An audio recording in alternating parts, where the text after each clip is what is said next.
Olá, Giro Econômico está no ar. O programa que mostra os diferentes lados da economia.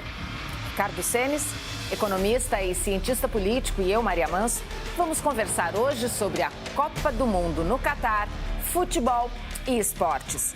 Para muitos brasileiros, a Copa do Catar esse ano representa o sonho do Hexa. Para a economia, Senes, o que é que esse Mundial pode trazer? Olha, Maria, é um mundial com peculiaridades surpreendentes. Não só o nível de investimento, mas o país que acabou sendo definido como sede e toda a preparação necessária para o esporte ser executado naquelas condições. Então, acho que tem surpresas interessantes aí. Esse ano, pela primeira vez, um país do Oriente Médio vai receber o Mundial de Futebol. Também pela primeira vez, vamos ter uma Copa do Mundo quase no fim do ano. Outro ineditismo prometido é o tamanho dos investimentos na sede do evento. Vamos ver. A próxima edição da Copa do Mundo de Futebol será no Catar e já chama a atenção pela dimensão astronômica. Estão previstos 220 bilhões de dólares para transformar o país para o evento, considerado o mais caro da história. Segundo o Tribunal de Contas da União, a Copa de 2014 custou ao Brasil pouco mais de 4 bilhões e 300 milhões de dólares, cerca de 40 vezes menos do que a edição deste ano. Desse bolo, claro, um pedaço é dos estádios. Mas as estimativas apontam que, no Catar, eles custaram perto de 10 bilhões de dólares. Isso porque a ordem foi não deixar elefantes brancos. Nas 8 arenas do torneio, a promessa de que muito será reaproveitado. O maior exemplo é o estádio 974, em Doha, quase todo feito com containers, que após o evento deve ser desmontado e vendido a outros países. O restante dos 220 bilhões está sendo usado desde 2010 para consolidar o país como uma vitrine turística no Golfo Pérsico. Aeroportos, hotéis, metrôs e estradas, tudo novo. Só durante o campeonato, o governo local espera que sejam injetados 17 bilhões de dólares na economia. Mas há ganhos maiores. Ali o objetivo realmente é mais de se apresentar ao mundo, demonstrar uma capacidade de realização de um país pouco conhecido, demonstração de força, de poder geopolítico mesmo, do que exatamente um retorno econômico para o país que já é tão rico por conta do petróleo. E mesmo após o final da maior festa do futebol no mundo, os impactos diretos e indiretos continuarão sendo sentidos. A gente fala do impacto direto, você tem a questão de turismo, rede hoteleira, maior consumo, em termos de serviço, comércio, então você atrai uma população que normalmente não consumiria ali.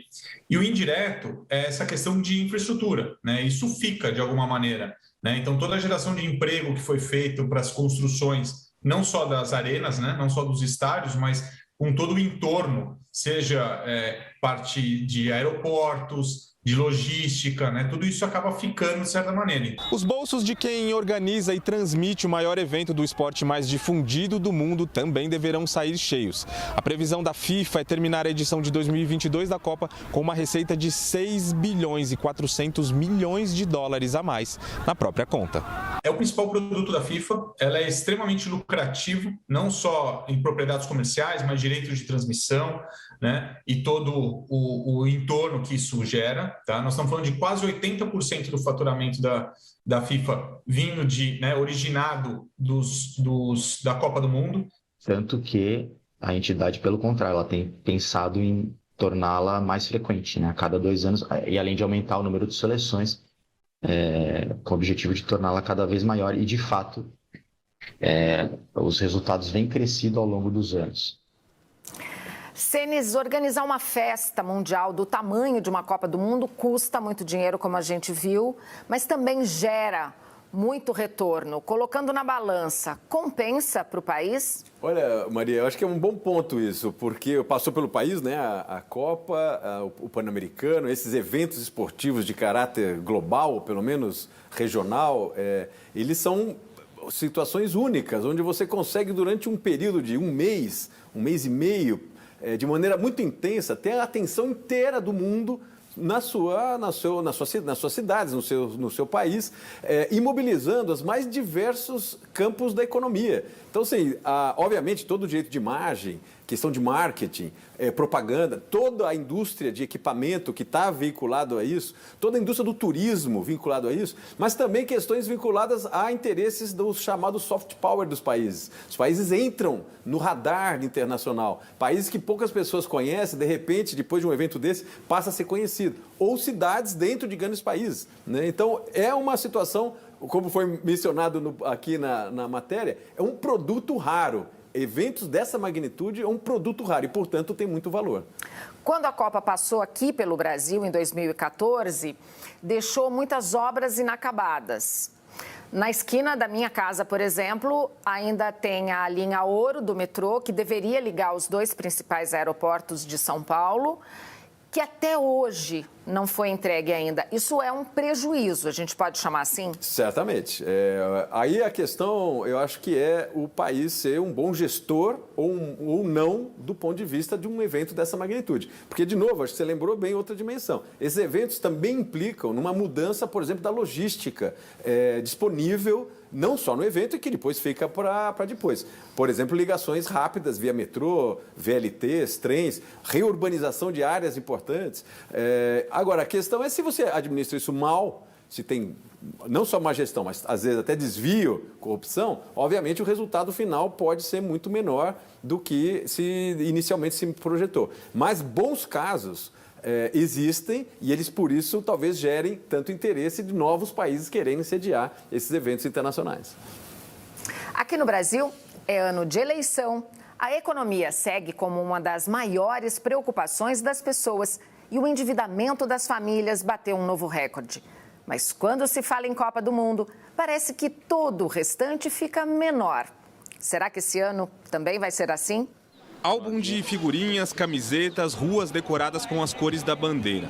No país do futebol, Copa do Mundo é coisa séria. Dia de jogo por aqui vira quase feriado.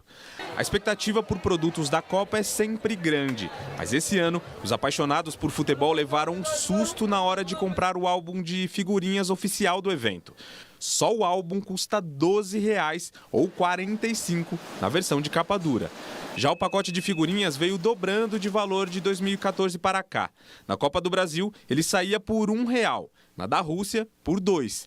E agora vai custar R$ 4,00 a unidade com 5 figurinhas, mais que 6 vezes em relação à Copa de 2006. A gente sabe que tem toda uma questão macroeconômica aí que realmente está acontecendo, de aumento de custos, de dificuldade de cadeias logísticas, etc. Agora, o que se vê é que o que parece é uma opção comercial mesmo. Certamente o apelo das pessoas por comprar figurinhas vai ser muito grande, quem está vendendo sabe disso, e aí é uma questão de oferta e demanda, né? Outro ponto é a ociosidade corporativa para a economia do país. Economistas estimam prejuízos de até 85 bilhões de reais por conta dos jogos da seleção marcados em dias úteis. Se voltarmos para a Copa de 2014, os números crescem ainda mais. Estádios caros e pouco aproveitados depois do torneio sempre são lembrados como prejuízos anunciados. Como a Arena Amazônia, que teve o custo oficial de 660 milhões de reais, a Arena Pantanal, com valor total de 596 milhões de reais, e a mais cara de todas, segundo o Ministério do Esporte, a Arena Mané Garrincha, que custou 1 bilhão e 400 milhões de reais. Elas não têm, na verdade, demanda para uma arena, por exemplo, de 40 mil pessoas, que fica numa região que não tem um grande clube, ou que não tem um clube que tem uma demanda para isso. Então, esse é um legado muito ruim que ficou, né? Falando da Copa especificamente aqui no Brasil. O Catar, que promete não ter esse problema nesta edição, tenta se desviar de outros. A polêmica já começa no processo de escolha da sede da Copa, em 2010, que segue envolto em uma nuvem de suspeitas de corrupção. Denúncias de dirigentes da própria FIFA e de jornais apontam para suborno. Uma delas diz que o pagamento foi de 880 milhões de dólares. A organização nega. Custos monumentais, danos à própria imagem, benefícios a longo prazo incertos. Ao longo das últimas décadas, ter uma Copa do Mundo em casa tem se tornado mais problema do que solução para muitos países. Até por isso, quem apresenta uma candidatura agora busca alternativas para dividir riscos e se livrar de prejuízos. Uma próxima Copa vai ser em 3 países. Há uma candidatura já, uma pré-candidatura para a Copa seguinte, juntando Uruguai, Argentina e Paraguai, para fazer aqui na América do Sul. Parece que há uma tendência aí de distribuição de riscos ao fazer em mais de um país. A grande reflexão é como monitorar as entregas nos países mesmo, né, para que seja, na verdade, um ganha-ganha, seja muito interessante não só para a FIFA, que tem um produto único, né, a Copa do Mundo é um produto único, mas também os países sede, né, que possam se beneficiar tanto em geração de emprego, né, um aumento do PIB, né, uma coisa mais um ganha-ganha mais interessante para todos. Cenis, eu já vi na internet gente oferecendo um carro em troca de figurinhas raras do álbum. O que acontece com o Brasil em época de Copa? Até da crise econômica as pessoas esquecem? Pois é, o Brasil, a paixão que desperta o futebol, e em outros países dá para se comparar com outros esportes igualmente populares, isso gera motivação de consumo, isso mexe a economia. Essa questão do álbum é uma delas, ou seja, você está atribuindo valor a um produto que é paralelo ao evento, mas que obviamente mobiliza muita coisa, porque você tem o direito de imagem das seleções, você tem que pagar royalties para quem está organizando o evento, você tem toda a impressão, né, das gráficas e tem todo esse comércio paralelo. Acho que na mesma linha vai essas apostas, que estão cada vez mais internacionalizadas, tecnologizadas, globalizadas. Então, assim, tem muito evento que segue para um país, mesmo em crise econômica, com renda e endividamento como o Brasil, renda baixa e endividamento alto como o Brasil, mas ainda assim tem espaço para ganhos econômicos. Você acha que aqui no Brasil a Copa vai render novos negócios? O Brasil, eu acho que é muito ruim em manejar, em administrar, em promover o esporte de maneira geral. E o futebol, por mais paradoxal que pareça, o Brasil, que sempre foi uma referência internacional, não é necessariamente o país que mais se beneficia, vamos dizer, da geração de renda que o futebol permite. Você vê, por exemplo, que não é o Brasil campeão de venda de imagem de jogos do seu campeonato para o resto do mundo. Os europeus dão de 30 na gente. A gente vê no Brasil até campeonato da Ucrânia. E não necessariamente a gente consegue exportar a imagem do nosso futebol. Então, a gente tem muito potencial, tem muita paixão, tem muito jogador, mas acho que a administração, como setor econômico, deixa a desejar. A próxima Copa também deve rolar virtualmente. Isso é bom? Eu acho que tem uma tendência inexorável, né, de combinar esses dois mundos, né? Isso vale para a economia, vale para as finanças, vale para as redes sociais e vale também para os esportes. Eu acho que a tendência de cada vez mais você combinar essas duas dimensões, a real e a virtual, acho que vai predominar. A grande questão é que se você consegue tirar um valor igual, distribuído de maneira mais ou menos justa nessas duas dimensões, que são duas dimensões, de novo, da economia. E você vai torcer por quem? Nessa Copa? Obviamente, o Brasilzão. Só para ver se você estava esperto. A seguir, depois do intervalo, vamos malhar? Qual é o tamanho do mercado das academias e dos produtos esportivos aqui no Brasil? É já já. Olá, estamos de volta. Quem nunca fez matrícula numa academia e depois não conseguiu frequentar as aulas? Eu já fiz isso várias vezes. Mas os malhadores profissionais que se exercitam com prazer e disciplina movimentam hoje no Brasil um mercado muito lucrativo e em expansão. Nem só de futebol vive o setor esportivo brasileiro. Essa indústria, que anda junto com a economia, movimentou em torno de 60 bilhões de reais em 2021. Desse valor, quase 53 bilhões são provenientes do futebol. Na parte de geração de empregos, ele é ainda mais expressivo. Esse ecossistema do esporte, ele emprega diretamente mais de 2 milhões de pessoas. Isso equivale mais ou menos a uns 2% do pessoal ocupado no Brasil. Segundo cálculos da Sport Value, para cada $1 gerado diretamente por uma liga esportiva profissional, seu impacto indireto e induzido na economia pode chegar a $2,5. Esse é um dado mundial. Do ponto de vista conceitual, o setor é dividido em 3 segmentos: a prática esportiva, a produção de produtos e equipamentos e a promoção do esporte. O Brasil é o segundo país em número de academias, ficando atrás apenas dos Estados Unidos. São mais de 34 mil academias de ginástica, de acordo com um levantamento feito pela The Global Health Fitness Association. O mercado fitness brasileiro ele é extremamente significativo. O Brasil é o país com o segundo maior número de academias no mundo, perde apenas para os Estados Unidos. Do ponto de vista de arrecadação de receita Se não me engano, o Brasil hoje acho que é o quarto que mais arrecada, né? Então é um setor da economia também extremamente importante relacionado com o esporte e atividade física. Os esportes em quadra de areia têm se popularizado cada vez mais nos últimos anos. O beach tênis, por exemplo, já reúne milhares de praticantes em todo o território nacional. Nós temos hoje aqui no Brasil algo como 20 mil quadras, né, para a prática de beach tênis. Isso tem um investimento para fazer essas 20 mil quadras de algo como R$1 bilhão. Né? Olha como, ou seja, a construção civil também ligada aí ao segmento esportivo. Nós temos algo como 40 mil professores hoje em dia fazendo instrução, orientação de beach tênis. Nós temos um mercado anual de algo como 500 mil raquetes de beach tênis, que é muito expressivo. Nós estamos nos aproximando já de 1 milhão de praticantes de beach tênis no Brasil, que equivale a algo como 40% dos praticantes do mundo. O Brasil está sediando 20 dos 70 torneios mundiais de beach tênis nesse ano de 2022. Reúne qualidade, né? Qualidade de vida, saúde, é saudável, mas reúne também um estilo de vida, né, com o qual, muitas vezes, numa cidade que nem São Paulo, que é uma cidade eminentemente urbana, industrial, comercial, etc., né, de eu ter ali algo parecido com a praia, com o estilo de vida na praia, onde eu possa praticar atividade esportiva. No país, o investimento federal em esporte de alto rendimento fica em torno de 745 milhões de reais. Esse dinheiro é a soma do Bolsa Atleta, da Lei de Incentivo ao Esporte e da Lei das Loterias, que destina recursos ao Comitê Olímpico do Brasil. Mas investir em esporte como política pública pode ajudar a diminuir as desigualdades do Brasil. A lei foi feita pensando no fomento esportivo. E na prática, muitas vezes, ela atende muito mais o rendimento do que um esporte de base, um esporte de participação, né?